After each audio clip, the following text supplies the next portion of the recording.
What's going on, everyone? My name is Butters, and today we're gonna go over the top 10 things I don't want to see in Pokemon Sun and Moon. I recently did a list of top 10 features that I do want to see in the new games, and you should be able to click the link on the screen right now if you haven't seen that video. It'll take you right over there, and you'll be able to come back and watch this one in a bit, but these are the things that I don't want to see in the new games. Now, I know this is a bit of a negative list, and as long as you respect my opinions, I will respect yours. If there's some things on this list that you do want to see in the new games, that's totally fine. This is just my personal opinion. And of course, if yours differs to mine in any way, then let me know what you don't want to see in the new games in the comment section below. That's what it's there for. But we're gonna have a look at the top 10 things I don't want to see in the new games right about now. Let's start at number 10. So the first thing that I don't want to see in Pokemon Sun and Moon is a new typing. Now, this may come as a bit of a shock to some people. Some people may really want to see new typing. Some people may agree with me, like, yeah, it's too soon, but let me just explain my reasoning for this for just a quick second.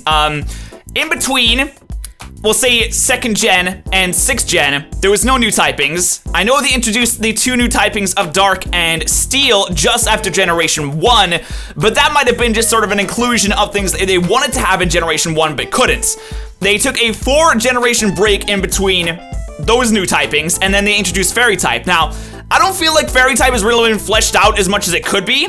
I'd love to see some more Fairy type Pokemon. I would love to see more Fairy type moves, because right now there's only a couple of good Fairy type moves you can really use. There's Dazzling Gleam, Moonblast, Play Rough. There's only like a couple special moves, a couple physical moves that you can really use, and there's some status moves that go along with that, but there's so much more they could do with Fairy type. I would love to see some Pokemon come out to kind of counter that typing, some more Steel types with increased movesets and stuff. I would love to see some more of that. Honestly, there's so much more they can do with Fairy type. They don't really need to jam some more typings in there just yet. Maybe in the future, absolutely in the future, but there's so much more that can be done with Fairy type. I really want to see some more done with that. The experience share. Now, I don't want it completely removed from the game. There's a couple things we could do with the experience share, because a lot of people are complaining about it right now, saying it's making the game too easy, saying that X and Y was like the easiest Pokemon game yet because of the experience share. Now, obviously, you can make the argument that just turn it off. Just turn it off and don't use it, but maybe that doesn't work for some people. Maybe some people want the old experience share back, where it takes some of the experience that a Pokemon in a battle would get and it transfers it to a different Pokemon in the party. Now, that's one solution to the whole problem right there. Or, which I think would be a better solution, is to keep the experience share as it is now, except make it a little more difficult to get. Now, in the games, or at least I believe in X and Y, you get it right after the first gym. It's given to you and you have to take it, and it's automatically switched on. Now, honestly, I don't think that's the best way to go about it. Now, you can make it a little bit more difficult to get. It's an extremely powerful item, so to have it just handed to you like that and just make the entire game super easy is a little bit ridiculous to me. They can make it more difficult to get. They can put it on at the end of some kind of cave. They can make you battle some really tough trainer for it. Something like that. They can make you do some out-of-the-way task, so you have to make sure that you actually really want the experience share, you really want that kind of bonus that you get from it, to go out of your way and get it. Something I really hope isn't in the new games is a scripted legendary capture, or is just about as scripted as you can get to one. Basically what I'm talking about here is, in X and Y, once you encounter either Xerneas or Yveltal, it just sits there until you capture it. If you take it out in a battle, it just sits there. If you run out of Pokeballs and run away from it, it just sits there. You have to catch it in order to progress in the game. And I don't like that. I don't like how they make it so easy, so simple to catch. This is supposed to be the Pokemon that is the main attraction for this game, right? It's on the cover of the game. It's the main attraction. Why do you make it compulsory to catch? It should be at least more difficult, because they do increase the catch rates for these Pokemon, I believe, in Diamond and Pearl. I know in Diamond and Pearl, I'm not sure, I think in Black and White as well, and in X and Y, they made the catch rates for the cover legendaries super high, or at least 10 times more, at least 10 times easier to catch, than the previous games. And honestly, I don't like that at all. They made it really bad in X and Y, where they forced you to catch it in order to progress in the game. I think they forced you to catch it in Black and White as well. Like, there's no feeling of accomplishment. You see the big bad Pokemon on the cover of the game, you're like, wow, that's a really cool looking Pokemon. And then you just get it, and so the game hands it to you. It's like, there's no feeling of accomplishment with that. I hope they make it a little bit harder to catch. or non-compulsory to complete the game. HMs are becoming less of a burden as the series goes on, but still there's a lot of HMs that can be easily replaced by an item so they don't take up spots on your moveset that cannot be gotten rid of until you go to a move deleter. Like, Cut could be replaced by an axe. Like, it's not out of the realms of a Pokemon game to give an axe as a key item because it's just a kid's game. It's honestly something that could definitely, I mean, we've seen a lot worse than Pokemon's games, let's be honest. You could get rid of Rock Smash for some kind of hammer, I don't know. Something that the actual character could use to break the rocks. Now, I understand HMs for things like Surf, Waterfall, and all those things. Now, these are actually good moves though. Cut and Rock Smash is not a good move. It's a burden on your team. Having a HM slave taking up a spot on your team is a burden on your team. And honestly, I think it needs to stop. It has been getting better and stuff. I think the worst game for it was Platinum with Rock Climb and Defog and all that stuff. But still, a bit of a reduction on the use of HMs would be nice to see. I really hope the awful pacing from X and Y is gone in Sun and Moon. Seriously, it didn't seem like they knew what they really wanted to do with it in Pokemon X and Y. They had this starting area in which you got your first badge and everything seemed normal, and then the huge gap in between the first gym and the second gym. They were like, oh yeah, we can make this really long game. We're gonna make it longer than any Pokemon game before, and wait, 3 months from release? 3 months? Oh god, okay, Evil Team, Gym, Evil Team, Gym. We didn't finish the Evil Team. I don't know, just cram it in there somewhere. Just put it there somewhere, just finish it off. Seriously, there's a much better way to introduce the bad guys, to space out the gyms in a way where you're constantly feel like you're accomplishing something in the way of progression in the story.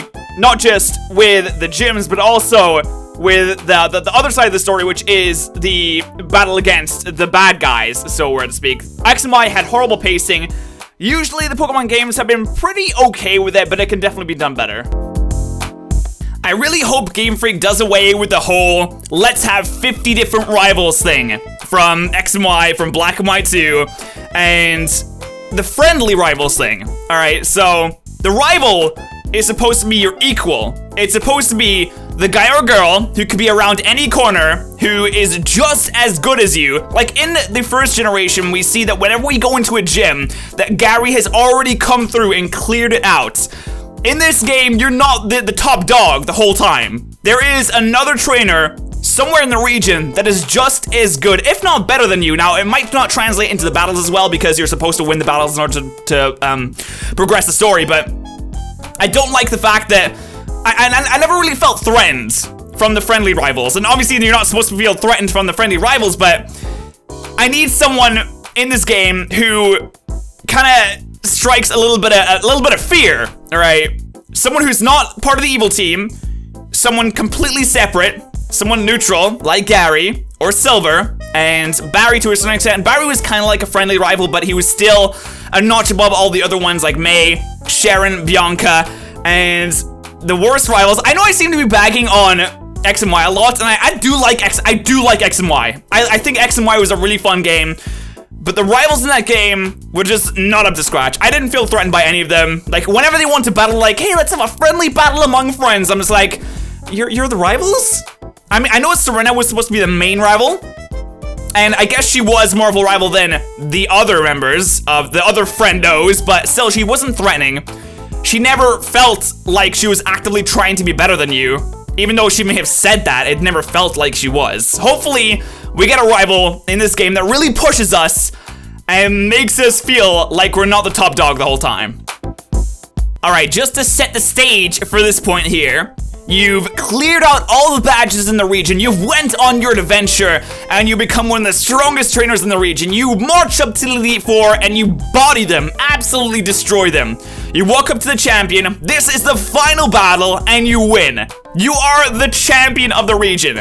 You go home for a bit, you see your mother, you go back to the Elite Four, ready to take your place, ready to do your job, and the Elite Four talks to you like they've never seen you before. What's going on with that? Why am I not the champion? I get it, in X and Y we did have this whole festival, and that did make me feel a little bit more appreciated by everyone for what I did, but it's still the same thing. You never get treated like you actually won. It's always this endless loop of going through the Elite Four, beating the champion, and not actually being the champion after you beat the champion. Now, I get that the character might not want to finish off his adventure just yet. He might not want to take up the mantle of the champion, but at least having the choice to be able to be like, okay, I want to be this champion. Or being like, no, I'm not particularly ready for that. And the fact that you can go through and beat the champion again and again and again, it doesn't really set that feeling like you turned it down. It just feels like they're not acknowledging that you're the champion. It doesn't feel like anyone's acknowledging that you're the strongest trainer in the region. No one does. No one appreciates what you did, apart from the festival in X and Y. That I will give that was an improvement. That was definitely an improvement. No NPCs after that acknowledge it, and everyone just carries on like nothing ever happened, like you never won. It's kind of silly, and I hope it changes. Hey, do you remember this background from every single Wi-Fi battle you ever played? I know why they made this certain background for all the Wi-Fi battles, but why did they make it for all the Wi-Fi battles? Why is there no option to change? If I can change the music I want to listen to, if I can change the Pokemon I want to use, well, obviously you can change that. Why can't we change the background that we want to see? There are so many backgrounds in this game that just go underappreciated. Like, in the Delta chapter, you have this really nice background when you're fighting Rayquaza. It looks amazing, and then you never see it again. You use it once, and it's gone forever. Every single time you have a Wi-Fi battle, you're staring at that same exact background. Now, I know it's supposed to be getting off this, this feeling that you're in a simulation. But if you were in a simulation, then surely you'd be able to change the field in which you're fighting on. Because it's a simulation. You should be able to simulate you being in a different area. Surely, I think this would add a lot of variety. It would make the Wi-Fi battling a little more interesting to look at, because every single time it's that blue field, that blue background, and the audience of people who aren't even people, they're just ghosties. They're just kind of hanging around, they're not really doing anything. It doesn't feel like alive, it doesn't feel, it's not nice to look at the same background over and over and over again, especially if you play a lot of Wi-Fi, which I do for kind of like the UCL and stuff. I don't know, just being able to change the backgrounds in the thing would be cool. I don't want to see the same background over and over and over again, that's what I'm trying to say here. Please don't make me save the world with a couple of my close friends again. Seriously, it seems like whenever the world is in danger, no one seems to really care. You can't go to anyone about it, you can't talk to anyone about it. There's no police, there's no authority, there's no government, there's just gym leaders who don't really care all that much. Granted, in Black and White, they did care. There's gym leaders that don't really care all that much, and sometimes an NPC or two will come out and be like, hey, I kind of care. But it's kind of ridiculous because in Platinum, Cynthia comes to help you, but she doesn't fight anyone. She basically doesn't fight anyone, even though she's the strongest trainer in the region. She doesn't use her influence to get any help from anyone. She knows that Cyrus is trying to destroy the world, and she just lets it kid take care of it. What are you doing? What are you doing? You're seriously so dumb. I don't want to have to save the world with just a couple people again. Make it large scale, make it matter, make it mean something. Honestly, these huge fights, you could go to like the leader, you could meet with the leader, the president, the prime minister, the king of the region or something and be like, yo, this is happening right now. And the king's like, oh damn, I'll send out some of my guards or something to help you, and they can battle with the grunts and stuff, and you can actually make it feel like the authority in the region is doing something to help. Now, in Black and White, the gym leaders did come out and help you and stuff, which was nice, but there's still that thing where in Platinum, in X, especially in X and Y, I've talked about X and Y, I bagged on X and Y so much this video, but it's just a good example. In X and Y, they literally bring a death weapon out of the ground, destroying a village, and no one pays no cares. No one cares. Can we not have that, please? I hope Game Freak isn't so reluctant to use Mega Evolutions in Pokemon Sun and Moon. As it stands right now, only the champion, the rival, and the evil team boss, I believe, and maybe a couple other trainers are able to use Mega Evolutions, and you don't really get to fight against them all that much. Seriously, it was hyped up to be this big, huge thing, and in the main game, it's not really there. Now, granted, in Wi-Fi, of course, you can fight any Mega Evolution you want, but we're not talking about Wi-Fi, I'm talking about just the main series game here. If there were some kind of trainer class that exclusively used Mega Evolutions, I don't know what you could call them. I think Corinna was called a successor or something in X and Y. That was her trainer class, like a successor trainer class. I don't know if that was the exact wording, but whatever. The trainer class that she was named after, if there was a trainer class like called that exclusively used Mega Evolutions, maybe like a couple of them in the game, just to add a little bit more variety to the Mega Evolutions, because I was hyped to be such a big part of the game, and it's just like, it's kind of been swept aside. I mean, I know that you can go and collect all the Mega Stones yourself, you can use all the Mega Pokemon yourself, but you don't really see how much of a threat it can be to you, because there's only a few people that use it, and not every Mega Evolution is shown off. So, it would be nice if we could show off a bit more of these guys. I know with Pokemon Sun and Moon, we're gonna have some new Mega Evolutions, so there's gonna be a lot going around. And since there's so many going around, and there's only a few people using them, we're gonna see even less and less of a percentage of them in the games, in the main series games. But that's my opinion. Oh, this entire list was my opinion. So if you agreed with me, let me know in the comments section below. If you did not, let me know your own lists of things that you don't want to see in the new games in the comments section below. If you'd like this video, be sure to destroy the like button right below this video. You can check out my other guys on the channel, my other videos on the channel. I'm gonna thank you so much for watching, and I'll see you guys next time.